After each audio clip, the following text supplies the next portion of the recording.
அது ஒண்ணும் இல்ல, உங்க எல்லாரையும் வந்து பார்க்கும்போது உங்களுக்கு எந்த விதமான டிஸ்டர்பன்ஸும் இருந்துடக்கூடாது.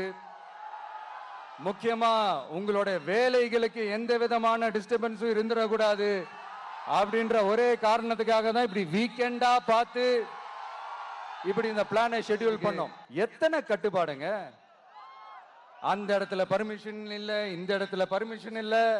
ஆனா அதுக்கான காரணங்கள்லாம் நீங்க கேட்டீங்கன்னா சொத்தையான காரணமா இருக்கும். அங்க பேசக்கூடாது, இங்க பேசக்கூடாது, 5 நிமிஷம் தான் பேசணும், 10 நிமிஷம் தான் பேசணும். நான் பேசுறதே 3 நிமிஷம் தான்.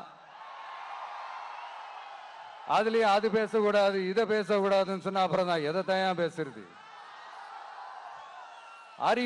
அரியலூர்ல போனப்போ நான் கரெக்டா அந்த ஊருக்கு போறதுக்கு முன்னாடி ஒரு அந்த ஏரியாலேயே அந்த பவர் கட்டு. அப்புறம் நான் திருச்சிக்கு போய் நான் பேச ஆரம்பிச்சதுக்கு அப்புறம் அந்த ஸ்பீக்கருக்கு போற அந்த வயரு கட்டு. இல்ல நான் தெரியாம தான் கேட்கிறேன் சிஎம் சார்.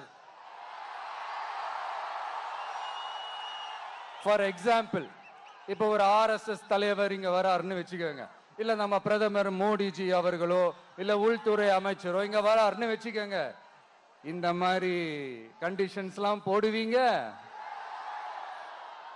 இந்த மாதிரி பவர் கட் பண்ணுவீங்க, இந்த மாதிரி வயர் கட் பண்ணுவீங்க. கொஞ்சம் கட் பண்ணி தான் பாருங்களேன். முடியாதுல, பேஸ்மெண்ட் அதிரும்ல.